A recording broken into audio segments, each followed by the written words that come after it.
Thanks again for joining me on Entropy and You, episode 3. So as you can tell probably from the video title, we're going to get a little bit controversial today. And I didn't think I would make a video like this so soon, but I was doing some research on the internet, and apparently the origin of life is strife with controversy, mixed feelings about it. And I saw some things said by actual professors and PhDs even, and it really disturbed me, and I think that is part of the problem why we have so much trouble getting to real scientific, objective answers to the origin of life, which I'm confident that we have today, and I actually talk about it in my new book, The Symphony of Entropy, in that the answers to the origin of life are not that difficult, but more so, the problem is that a lot of us have belief systems and religions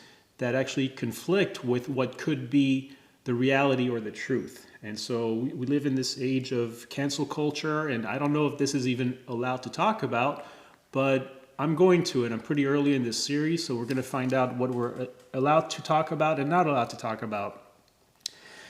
And an example I often use is Galileo. If we remember Galileo, he came up with he helped Copernicus with the model of the heliocentric model of the solar system, where the sun is the center of it, versus the geocentric model where the Earth was the center of the solar system. And this was backed up by the church of the time and the belief systems. And so as we watch this video moving forward of something that I think I'm exposing as being pretty bad for the advancement of humanity, that what if Galileo was around today, right? He went to college, he worked hard, he got his master's degree, his PhD, and he marries, he's got children, he works for a university, and he's told, Galileo, go out there and find out the truth, the facts about astronomy, about our solar system. You can report anything you want so long as the Earth is still the center of the solar system. So what do? We are in this exact same position today and with the origin of life. And please let me know if you think I'm going too far with this or if you agree. I imagine there's a lot of people that would agree with this sentiment, that because today we are encouraged or made to accept everybody's beliefs and to not offend anybody, that maybe science is being edged out a little bit. What do you think about that? Please comment below, and you'll get, I expect to produce a lot of this content pretty much every day or every other day. So what we do here at Entropy and You, I did promise I would read comments from the previous video, which the last one was a lot more successful than the one before. And so I'm going to read some comments that came through from people who took the time to write me. So let's see. ODC, I really like your T-Rex and the other stuff in there. This is from Furketon.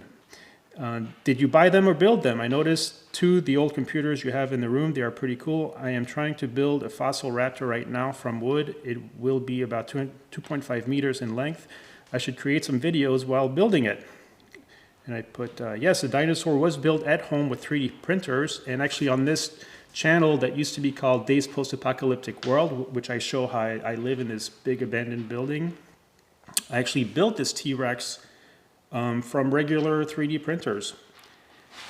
And so if you'd like to find out more about that, please check those videos out. Fiverr's best friend. The Tyrannosaurus Rex fossil is really cool. Forgive me if I'm wrong about the type of dinosaur. It is a T-Rex. Jean-Marc Gruninger. Brilliant video. Thank you, sir. Jean-Marc Gruninger. Wow, you pronounce my name pretty well. Not everybody can. Maybe it's French. I happen to be French also. LD says, thank you for this effort. Enjoyed it. Thank you. Jim Dent, have you gotten much rain? Oop, that's another video. And let's see. TomTom, your words made me think of these ideas. Entropy assumes a per exiting consciousness field. Order and disorder is an opinion. Consciousness introduces subtle imperfection to the system, so events are not as reversible as they seem to be. We cannot fully understand the system because the imperfections are random. That randomness frees energy that allows the consciousness field to create life. Consciousness desires to express itself in matter, causes a primitive will to live. That will live drives evolution, and evolution increases order. Consciousness increases entropy and therefore must resist with evolution. Well, I guess we'll get into some of those words. I'm not sure if I fully understand that, but hopefully I will use similar words and make sense of them. And so we're going to get right into it. So I wasn't sure if I should expose this, or I don't want to harm anybody. And the people we're about to introduce are fine, wonderful people. I have nothing but, admiration. If anything, I kind of feel sorry for people in today who might be in universities where they have to work in a field where they can't be honest and true about their findings because they might have pressure from the people around them about their belief systems. And this is why I produced this video. Let's see if we can make some sense of it. And we're doing this live. And again, you might know them. I won't mention their names because, again, they're very nice people. I want to show an example versus, let's see, we're still learning this system. I want to show an example versus the people themselves. But this is in 2023 happening. Like I said, thank you very much, Cameron, for having me on here to discuss this. It always fascinates me how so many people are really, really interested in this particular question. I'm certainly very interested. I think this is one of the most interesting questions in science right now. And I thought it would be good to introduce it, and in part because any sort of clip from this debate, unfortunately, didn't really have an introduction into how origins research works. So first I'm going to start with a little philosophical aside. This is a sort of philosophical position that I take when going into science. And that's, first off, I'm a Christian. I believe that God created the heavens and the earth. I believe that God created the physical universe and set it up in such a way that no matter who does an experiment, no matter what beliefs they bring to the experiment, if they set it up the same way and run it the same way, they'll get the same results. So if a Christian does an experiment, or a Muslim does an experiment, or a Jew or an atheist, they will all get the same results. Experiments and observations are what's really important for testing with science. That's really what science is about. And so this is a sort of equalizer for people from different views. Now, people with these different beliefs will interpret results differently, and they may ask different questions and imagine different kinds of theories and models, and that's good. We want a diverse group of ideas because the ideas that we have right now aren't good enough to solve a lot of these big questions. Now, you might disagree with me about that, and if you do, you can save time and just say, well, you know, if you happen not to be a Christian, you can say, well, he is a Christian and therefore unreliable on this, and then you can save some time in watching this. So I think he started really good by saying that we want a diverse group of people to look at the same data so that we can have an optimal view and find out the truth from some of it. However, I think he departed from that a little bit by saying that, no, it's okay that the conclusions themselves should and could be different from the same data because we all have different belief systems. So I think this is where we start to stray from the truth and why we get confused about the fact, or frustrated about the fact that we don't seem to be making any headway into the origin of life because different people will have different conclusions based on their faiths and belief systems. And that's the problem. Please comment if you agree with that. But if you do have that position and want to get into science, especially something like origins of life, you're going to have a very hard time because you will end up working with Christians and Jews and Muslims and atheists.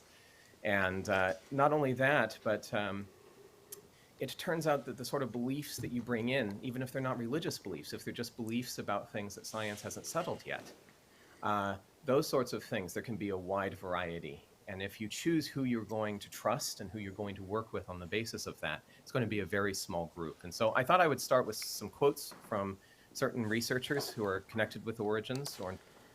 A very small group indeed. And in fact, before I started this channel or this series, I loved watching documentaries on PBS and Cosmos and whenever they talk about the origin of life, I noticed that they do kind of skirt around the issue. They don't want to, first of all, they take the word life for granted. They don't try to explain what we mean by that or go too deeply onto the origin of it because, again, obviously, if you have a television program, there's an audience, and if an audience already has strong beliefs about how things should be or the origination of life, then you may not have an audience, just like this gentleman is talking about, that you're going to be a lonely group if you expect to not take other people's belief systems and faiths into consideration when you come up with your conclusions. And that's what I'm hearing that he's saying. And again, if we bring it back to Galileo,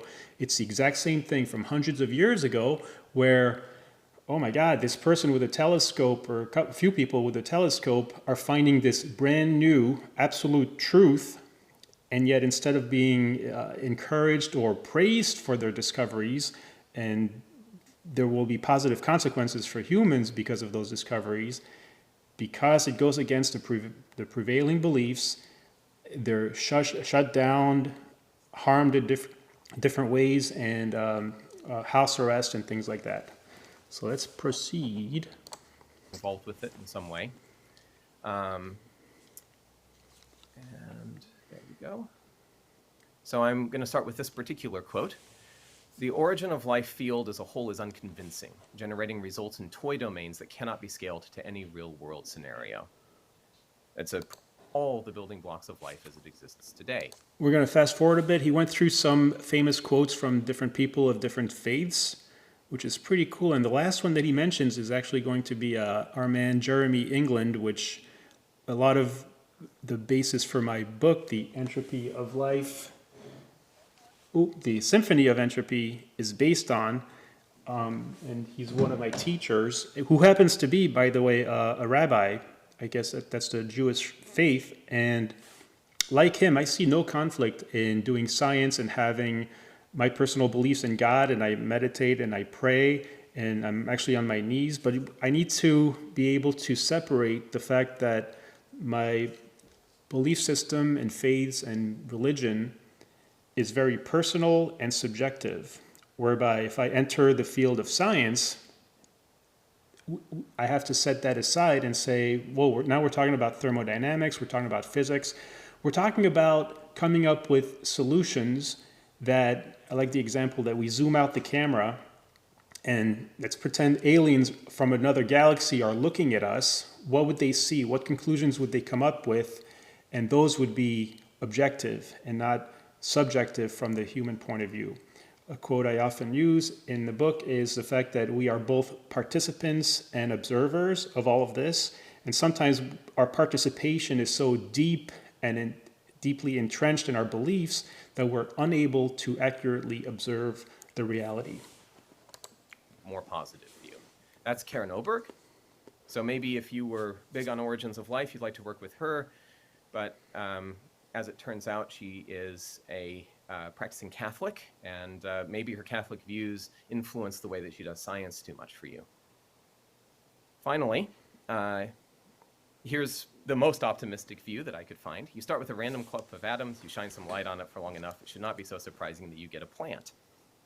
And that comes from Jeremy England, who is a Jewish rabbi. So now that I've given that sort of view, I'll go into the sort of approach about origins of life. And Cameron, I really do encourage you to ask questions. In fact, I'll be asking you a couple questions through this. Oh, great. Okay. Well. Yeah, cool. So first, I'm going to start with what is life. I actually think this is not a good scientific question, at least not yet. I think this is a philosophical question and an important one for informing how we do this.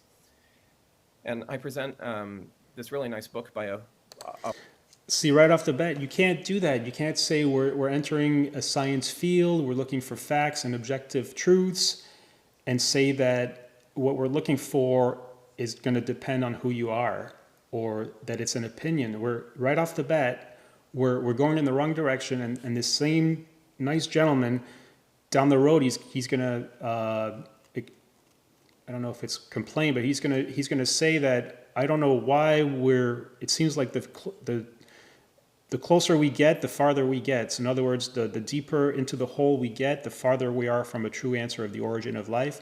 And this is why, because we're not asking the right questions right off the bat.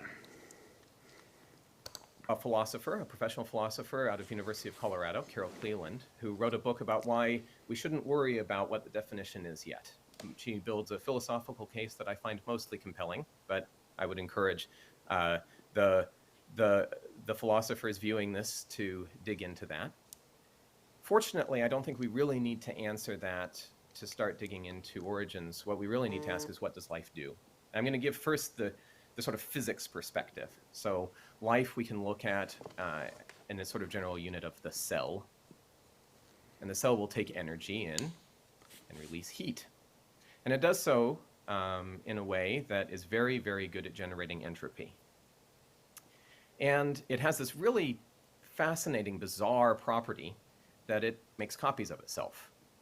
And this is connected, actually, to the generation of entropy. This is one of the reasons why the system is physically stable for so long and can propagate and even sustain and restore itself, is because it's so much better at generating entropy if you can make copies of yourself. If you're already far from equilibrium, then replication will increase entropy so much more and will help you get back to equilibrium that much faster.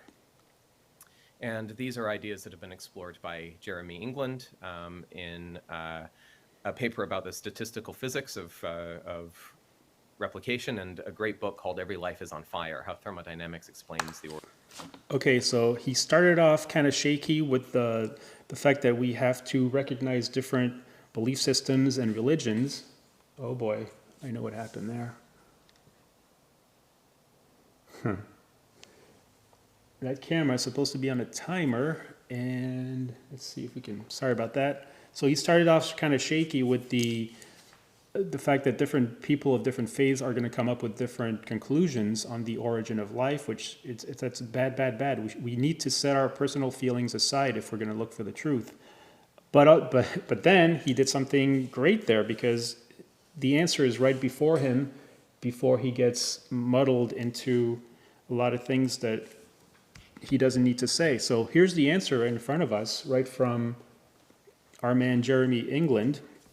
And this is the basis almost for this book, The Symphony of Entropy, that the whole point of life, and again, if you talk about purpose, then you start to get into religion, but the whole point of a cell or a human being or anything around us really, which I call the optimally dissipative configuration, is the fact that in their complexity, they're increasing the entropy of their surroundings. And that is the key to everything. And if we're able to set aside our personalities, we can get very, very far in this. And then he talks about the duplication or reproduction of that cell, which propagates he says 2 in a million cells are better than 1. That's why it reproduces. And he's got the key to the whole origin of life right here. So he started slow, he started going very great. He's got the answer, but we're gonna go back into the weeds. Origins of living things. Well, that's good and all, and maybe that says that if somehow you could have a far from equilibrium system and wait long enough, or have enough of them, an infinite number of them, these sorts of self-replicating complex systems would eventually arise. But because it's hard to imagine these just coming together just by themselves in a very likely way, it's difficult to see how you would exactly get to this state, even if this is a state that under certain circumstances is thermodynamically favorable. And so when I say it's complex, let's look at how complex it actually is. Here's the first slide. Okay, so we're going to stand up. And he's about to show how complicated the first cell, or the LUCA, the last universal common ancestor that we have, is. And I'll suggest that it's even more complicated that he might even think. And so we're going to go over to our wall where we have our atomizer. Hopefully everything's working here.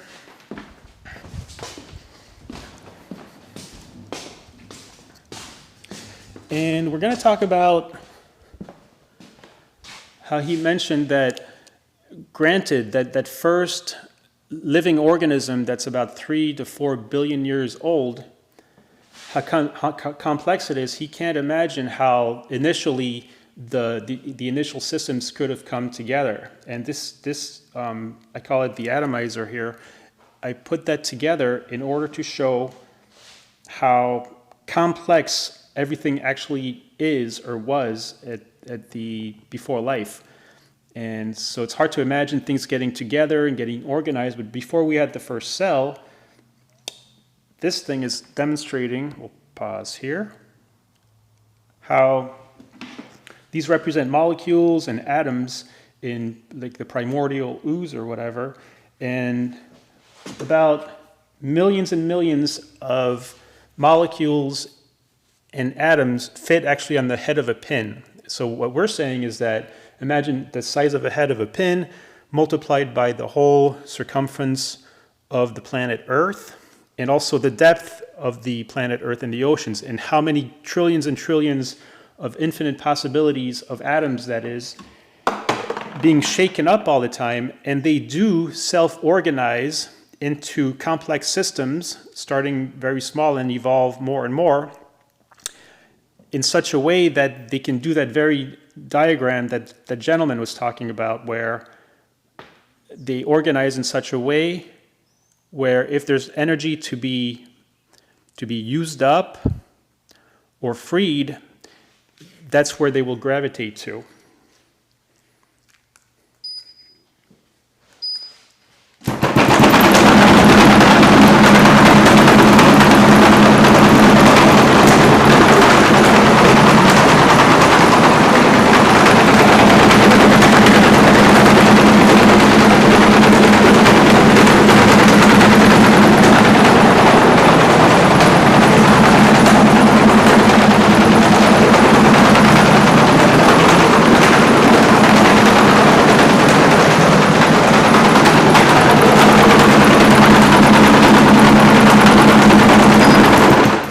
And we will get back to how complex he thought it was, but another thing I wanted to show you was that, and this might seem complicated, and we're getting an infinite amount of configurations happening here. Every time it's different, just like in primordial ooze. And what happens is that here it's still very simple. We're just shaking it up by something that's not completely flat and stable. Some of the magnets are coming off of the balls, creating new configurations. But I wanted to show this nice thing here, if I don't cut myself. This is the electromagnetic radiation spectrum.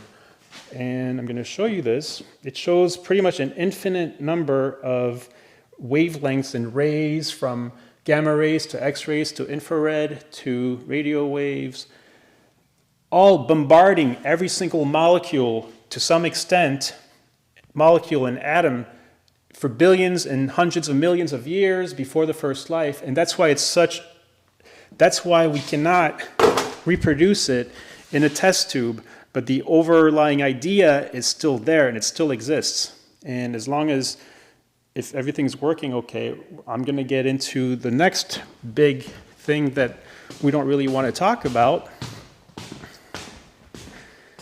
is the definition of life itself. So we seem to take for granted that all life is going to be DNA based, and that things like us could exist elsewhere.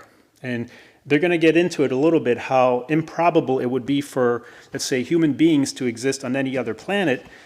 And for that, we get into a little bit about chaos theory, about how the initial conditions of something determine what we will look ultimately. So what things look like under our conditions, going back, let's say, to DNA, which is our blueprint for us. But DNA itself and this is very important, DNA itself is a very complicated thing. It probably never happened anywhere else, or extremely rarely if it did, and even if, let's try this. And even if DNA did occur somewhere else, the trajectory of that DNA henceforth would still not equal something that looks like us, because all of the surroundings for millions and billions of years affect the outcome. So there's two huge factors that makes us unique in the universe. One is the fact that DNA itself has probably never been done before because of chaos theory. And then even if you did have DNA somewhere else under different conditions, the outcome would be very much different. So unless there's panspermia involved, this is where we could be seeded here. So in other words, DNA or some kind of a DNA-based living organism made it to our planet, or if we make it to another planet, then yes, we would look alike possibly, and we would actually be relatives. But aside from that, we are alone as humans in the universe. But hear me out, there's more. But if we're able to expand upon our definition of life to not include necessarily DNA, but look at ourselves more so as a complex system, complex structure, or an optimally dissipative configuration ourselves, we are an optimally dissipative configuration. Under the conditions that we were designed under, there's no other way that things could be right now. That's important.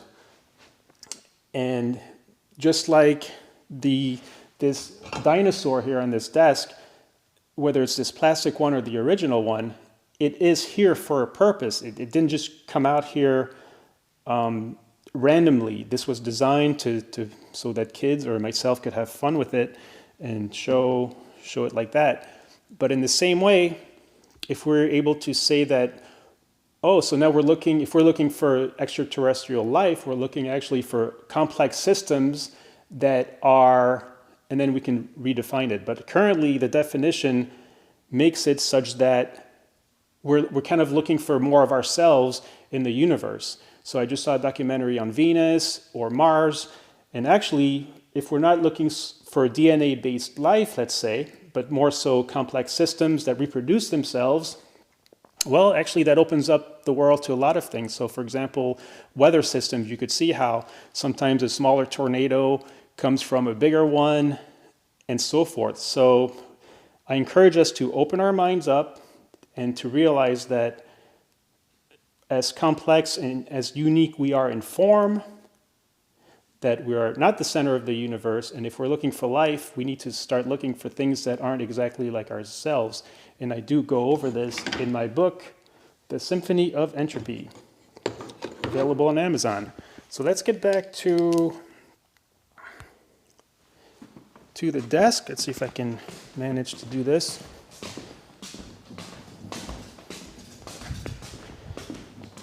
So they're going to talk some more about what I just mentioned. And before I restart it, we're going to emphasize the fact that he's about to explain how complex and complicated the first cell was, therefore it couldn't have just randomly occurred.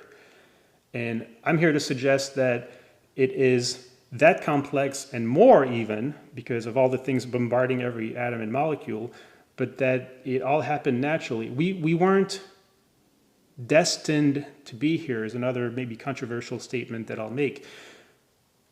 We're a result of all of these optimally dissipative configurations getting together and little by little evolving to who we are today. Just like if you see the evolution of the automobile or anything else around us, there's a progression to it, and it started at some point.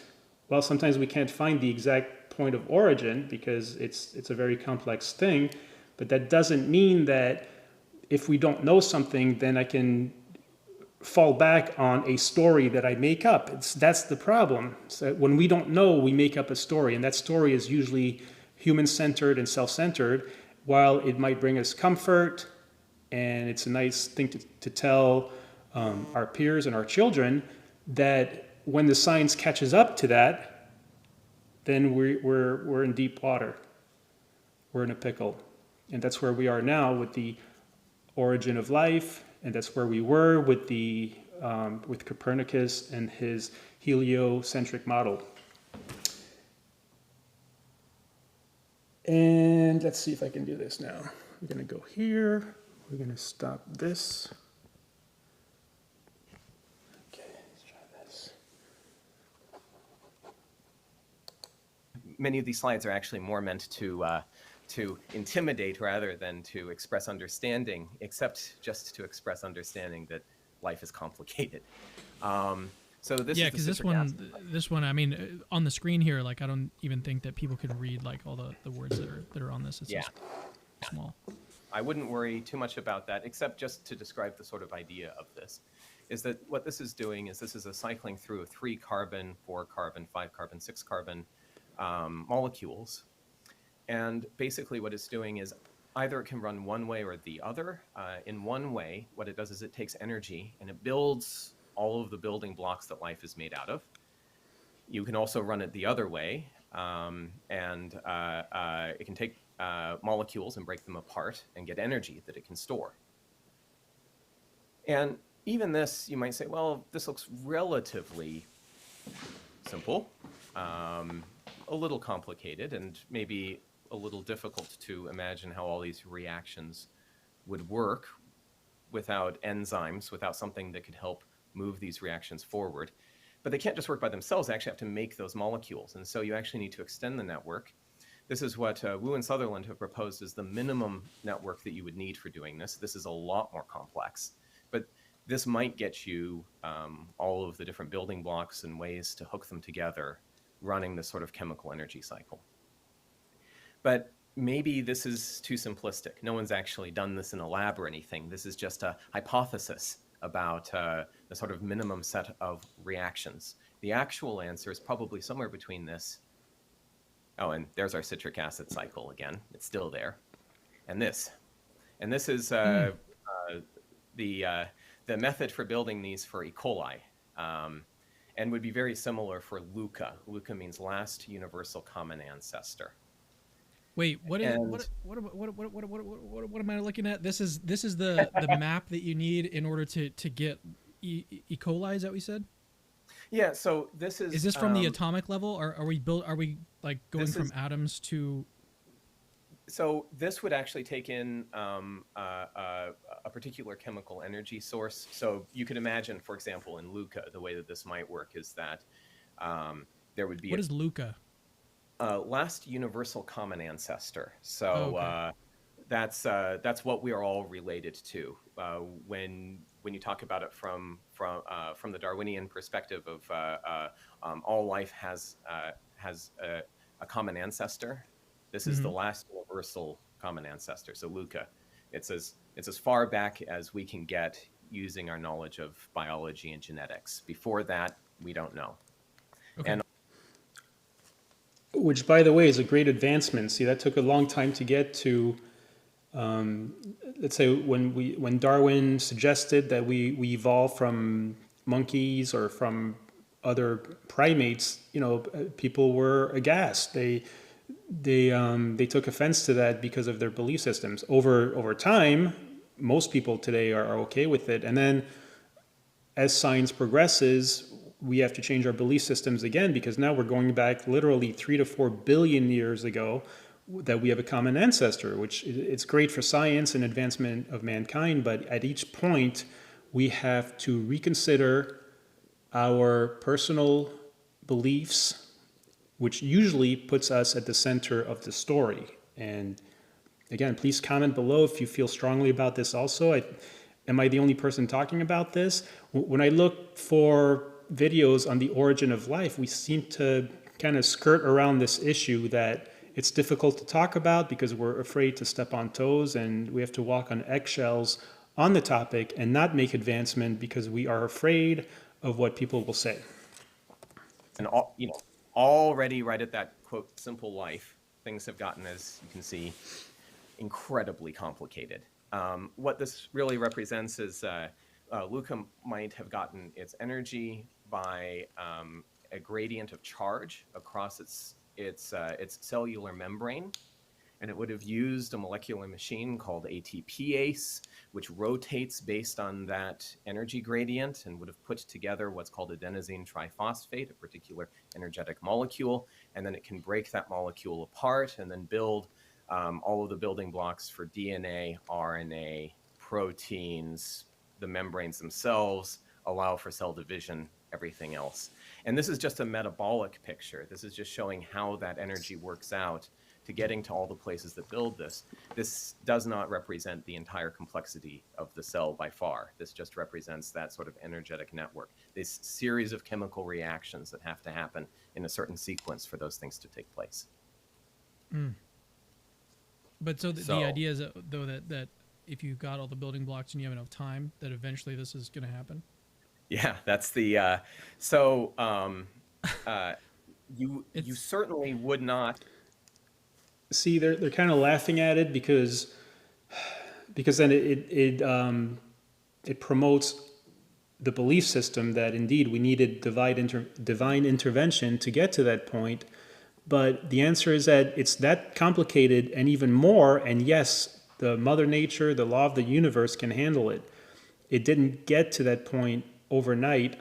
And we used to laugh about the fact that people used to laugh about the fact that about Darwinism, about evolution, that we came from primates until that became established. So I give the same analogy here, that 10, 20 years from now, we'll see this video or this diagram and laugh about how simple it was, because we're going to find a precursor to it.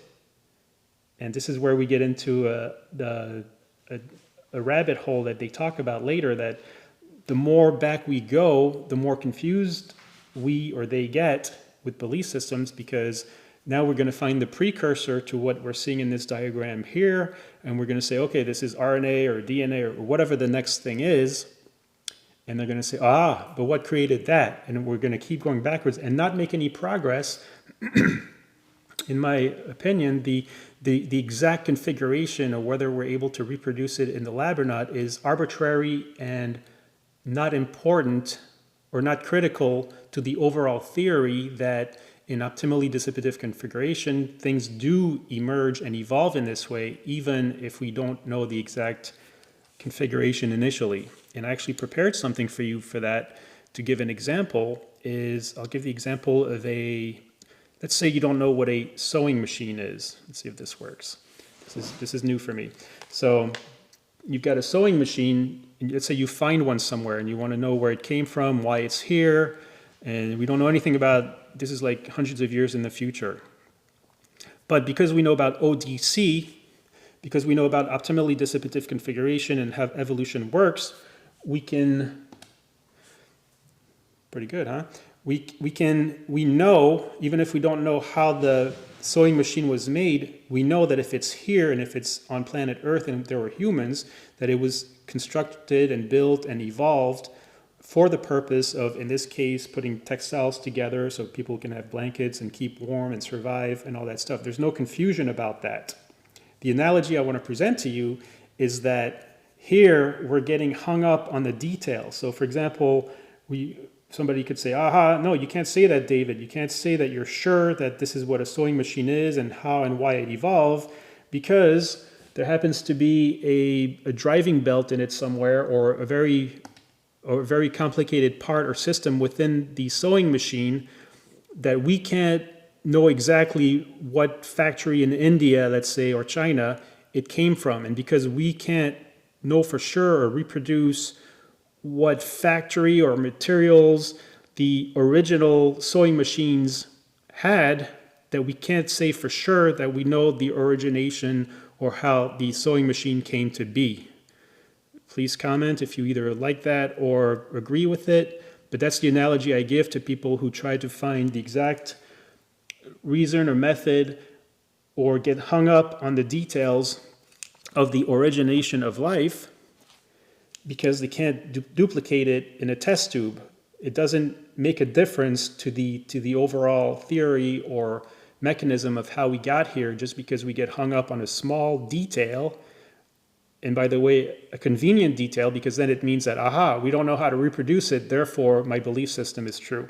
And that's the danger, and this is why I did this video. Please let me know what you think about that. And this will be relevant in about a slide or two, because I'm really glad that you brought that up. You certainly would not expect this to happen in a single step. You would expect there to be a lot of stable steps going up to something like this. But it's a scientifically respectable idea that maybe this did in fact happen in a single step. It's not an idea that I accept, but that is an idea that was put forward. And here you have degree of aliveness versus time. Bam, you just get aliveness. You just take a bunch of chemicals, throw them together, something as complicated as Luca pops out. Wait a second. The title of this, How Did Life That Does That Begin? What is that? Oh, how did incorrect? the sort of life that uses this energy? It's a kind of sloppy title. I apologize. Again, the problem here is that they have not defined what life is. So if we define life as being, let's say, a paramecium or a water bear going around, that let's say we have no life and then we have life, which by the way is wrong. You can't do that here. But if you're going under that premise, then you're saying, aha, it must have been divine intervention because you're going from no life to life. The actuality is that there are many, many, many steps before you see the final life. Just like it took billions of years for us to get from us to us from that first paramecium, there were endless unknown pathways currently to get to that first cell, and they seem to not be acknowledging that here. Oh, okay. So this is the picture promoted by Jacques Monod in Chance and Necessity in 1971.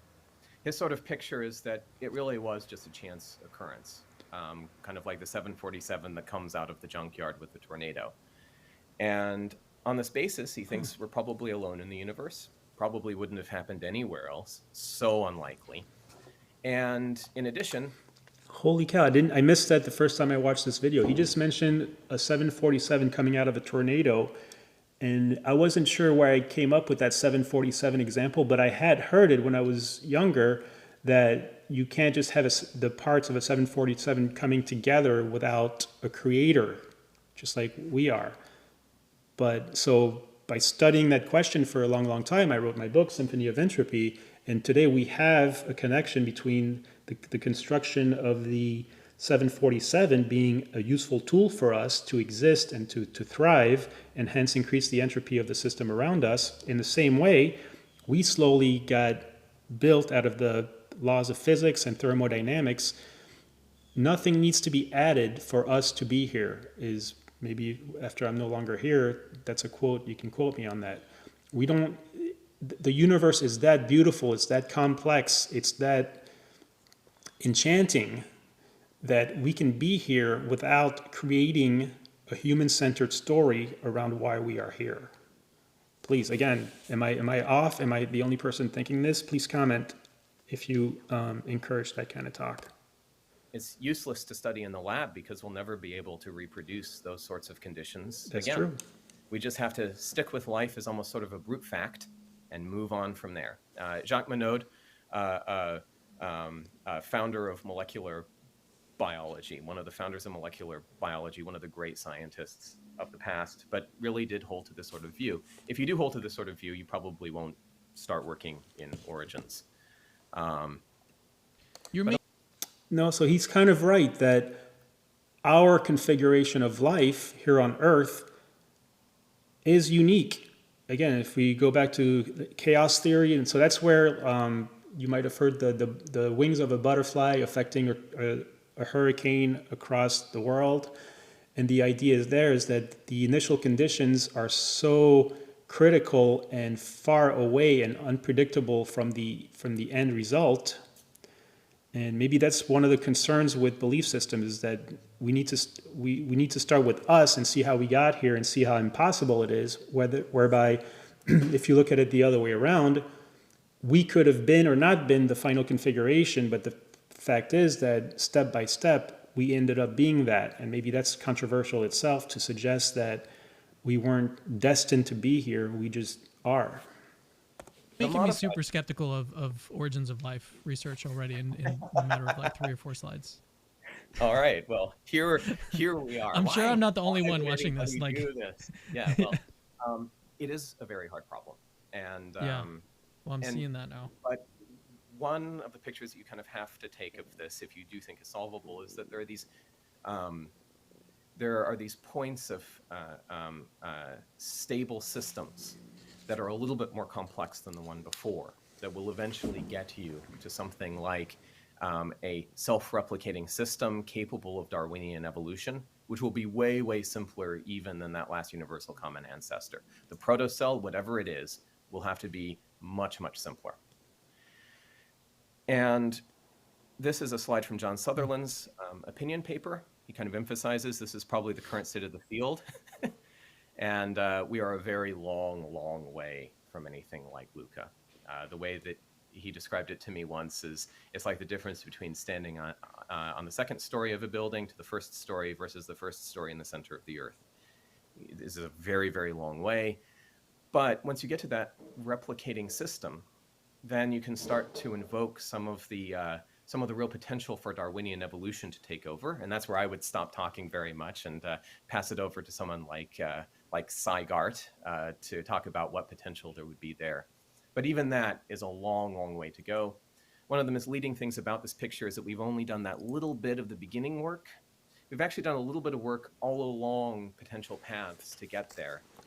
But there are these very short segments, and it's very hard to see right now, since they're such small segments, how those segments would link together. There's some signs about that recently with some real... I think too how I feel it's kind of egotistical of us to think that, first of all, if we can't imagine it, then it didn't happen somehow. I think that's a flaw. And also that if we don't know something, that somehow it's okay to make up a story and then be okay with that story. It's very personal. We have belief systems. We're allowed to have them, but that isn't science. We need to agree from the get-go that if we're going to do science, we need to keep our personal feelings away from it. We don't need to fill a gap that we haven't yet proven with science. We can say we don't know. That's great. That's fine. Somebody could challenge my book or what I say, and I'd say, wow, that's awesome. Show me how that works. And let's see. I put, as an improvement to my system, I put my camera on a timer, and I don't think it worked. But let's continue. Accelerating developments in this field, but it's still not clear enough how these different things work together. There are people who are taking pieces out of cells, trying to put some of this prebiotic chemistry in cells to see how they work. Yeah. There are some people who work on these sorts of middle of the range sort of metabolic systems, or ribozymes, these RNA-made molecular machines that can do some of this, and that's kind of somewhere in the middle here. And then the sort of stuff that I do is right at the beginning, just taking simple molecules and seeing under what circumstances they can develop into some of the building blocks of life. This actually it reminds me of at one point during the debate, maybe something else that I listened to from Tour, is that he does think that we need basically like a sort of revolution or something major to happen that's going to take us from where we are in our state of ignorance to the sort of next level. I see that as like, I want to... Okay, listen here carefully. This is where actually I thought he was talking directly to me, and that's what prompted this video.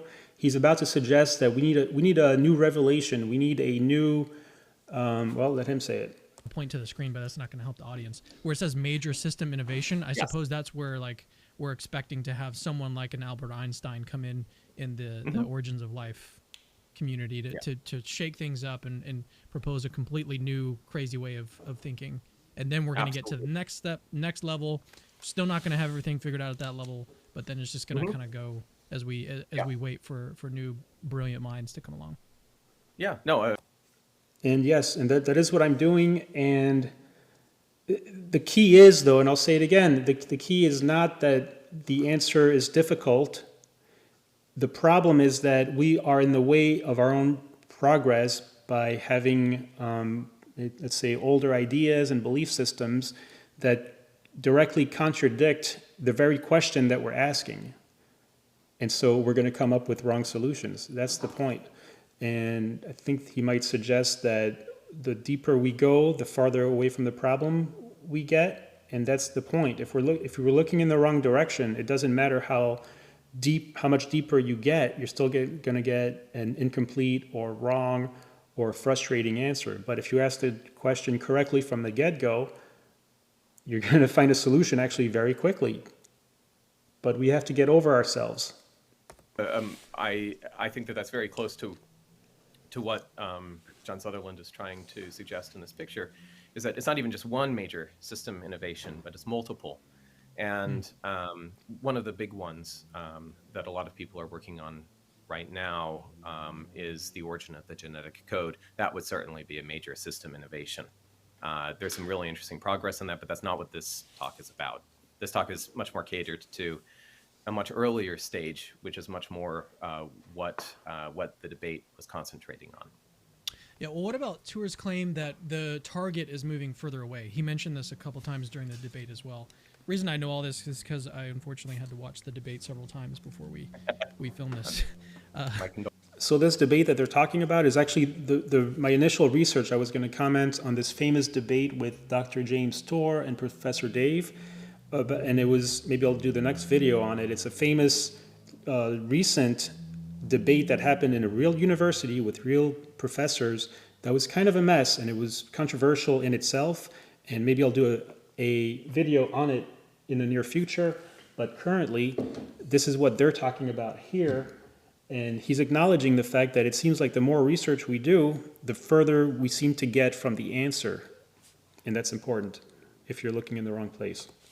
But yeah, one of his claims is that the reason why we're not only clueless about the current state of things, but we're also going, like, what's making it more difficult is that the more that we learn about the cell, the more that we learn about the building blocks of life, it becomes more like the target is moving away from us. And so that's why he thinks it's like, it's not only unlikely that we're going to figure it out soon, but it's because, well, it's even more unlikely that we're going to figure it out soon because we're learning more and more. Is that, do you agree with that? Is that like what you would say is true of the state of things as well? I agree with that in a sense. We are learning more, and that does change the goalpost. But I would say that that's true in every scientific field, where the more questions you answer, the more questions you find. So once you get an answer to one question, you find 10 more that need answering. So in that sense, there's always something more to explore. That's true in planet formation, for example, or star formation. There are a lot of questions involving magnetic fields that never arose before because even the simple model wasn't worked out yet. I don't think that this will ever be a resolved field in that sense. I don't think any scientific field ever gets completely resolved in that sense. We're always learning more. The one place where I would disagree is the picture is starting to become clearer. You can almost imagine this as a sort of island of knowledge surrounded by a sort of sea of ignorance. And the sea is very, very foggy. We could barely see just a couple rocks, say in the 1950s. Now we can actually see a little bit of the shoreline. The more that we find of the island, the more sea we're going to find. So the more that we know, the more unknown we find. But we really are making progress. And in fact, finding that more unknown is a sign that we are in fact getting closer. All right. Yeah, feel free to continue. Sure. So we have this awkward title. This is the sort of thing of So the idea is that we don't have any fossils of previous than Luca. And so they're looking to simulate the origins of life in a beaker or a test tube. The problem there is that there is a holistic reason why things occurred in the first place. And by holistic, we mean that you can't just look at the one thing you're looking for apart from its environment, including all of those waves that I pointed out before, in that the radio waves, the sound waves. There is such an almost infinite number of parameters that made it the origin of whatever those precursors to life were, that we wouldn't expect to be able to reproduce it in a test tube. And that's part of the problem, is that we don't really need to know exactly how going back to the analogy of the sewing machine, it doesn't matter where, for the first sewing machine, where the driving belt, what factory that came from in China. We don't need to know that. Maybe someday we will, But we don't need to know that to know the overlying reason and cause for that sewing machine, or for the first inklings of what we would call life today. Don't know how life started. Okay. Now I understand the title. I wasn't understanding. How did life that does that begin? Okay. Yes. I was reading it like it just Maybe didn't make for sense. some life that does other sorts of things besides Yeah. the sort of Yeah. metabolism that we're used to, and I'm not even going to try to talk about that. So I break this down into 3 sort of steps. This involves work that I've... Okay, what I'm going to do, we're coming up to an hour in this video, and I may skip forward to some of that debate that we were talking about. So now I'm going to get to your... now I'm going to ask you a question, Cameron. What features, what sort of reactive features would you choose for the molecules of life? And what I mean by this is, how reactive do you think these sorts of... it's kind of like Legos that you have to hook together. You have each of your Legos. How reactive do you want each of those Legos to be? Define reactive. So reactive is, how likely are they to click together into something else? How likely are they to hook together? I don't know, because I mean when I think about Legos don't just click themselves together. There's got to be someone doing it. Yeah, So, but you could like, make what those was the Legos. problem? So, like, maybe they are magnetic or something. You could imagine that maybe you have magnetic Legos that can hook themselves and they together. got tossed around in like a blender or something. Not a blender, Yeah. but like a whirlpool or something. Whereas you have different Legos, different. I mean, that's pretty cool. They're kind of describing the atomizer that we just played around with, where with the magnets and the Legos. I think where they're going with this is that if the magnets put themselves together, how do they rearrange into something constructive? And there is a reason for that. It has to do with the fact that there's different levels of magnification, and it has to do with probabilities. So when you have different strengths of magnets acting on something, or different bonds that occur within a system, and different driving sources are bombarding it, so you get this whole chaotic thing that occurs, that over time, the optimally dissipative configuration occurs. So you could have a system where the Legos put themselves together, for example, but then something comes along that's even more exothermic or optimally dissipative that smashes that one and creates something new, and then that force fades and then something else occurs over here. So it's very dynamic. It's not just like a one-off, because the whole primordial soup is very dynamic. Let's see what they say. Molecules that aren't reactive, like regular Legos. Oh, that don't have a magnetic. Okay. Yeah. And then what is the what was the question? What is the probability that would... which of those would you choose if you were trying to build something more complex? Oh, the ones that are... Okay, so I think we're gonna fast forward to a lot of what's happening here. Again, we're getting kind of stuck in the details, where if we're not able to reproduce it in a test tube, then we can't draw conclusions from it. And that's the error, is that we're going deeper and deeper into trying to reproduce very complex environments and situations, just like the analogy of the sewing machine, where no, we need to know exactly where that part came from, or what factory and what materials were used for that particular part in the sewing machine. Otherwise, we can't draw any conclusions about the sewing machine's evolution. Please let me know if you like that analogy. And similar with life, we might, and usually we do make progress in the details, but that isn't necessary for the overall understanding of how and why we're here, and are we alone. So here we go. Let's go ahead and start the clip. If we need a pause, just let me know. I will. One of the things that we have to make in order to have life are polypeptides, where we take amino acids, and these amino acids have to couple. So this is the big debate in question, where maybe I'll do a whole video just on it, but here they're commenting on, basically they're focusing on an apparent huge detail as to why things couldn't have happened on their own without divine intervention. and they're stuck on this one. And again, these are actually professionals, professors. I couldn't even tell you what they're trying to say, but I'm saying that it's not relevant exactly what thing, because even when they do get an answer for this, they're going to go to the next thing that we can't explain. It's not making advances, and here's how this goes.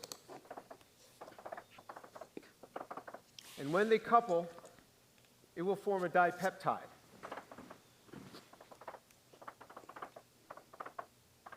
This dipeptide is one of thousands and thousands and thousands that would have to form. If you were going to make a polypeptide, you'd need at least 100 of these for a very small polypeptide. Mr. Farina, show me the prebiotic chemistry that would do this coupling. And also, we're going to see that they're being dramatic, they're being ostentatious. This is sad. This is sad because we're not getting to real answers, and it's more like a contest of who's got the bigger, you know what, type of thing. At least for this guy. This is, I guess, James Torr, and the other one is Professor Dave, who seems to be more modern and progressive.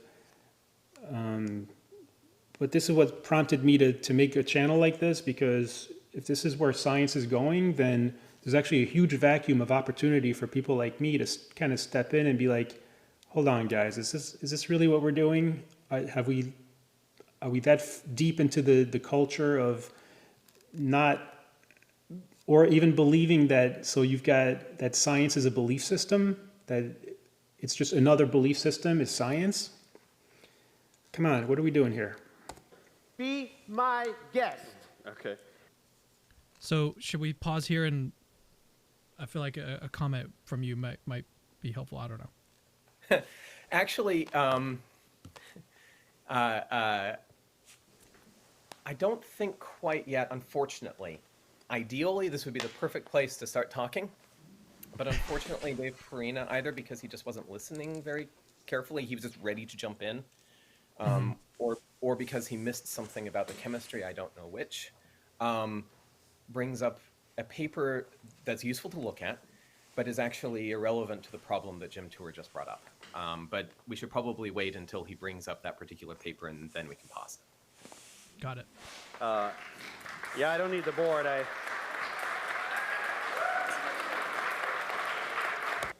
See, they're clapping because he was being dramatic and fun, and like this is like a scene out of a movie instead of trying to get down to the science and truth.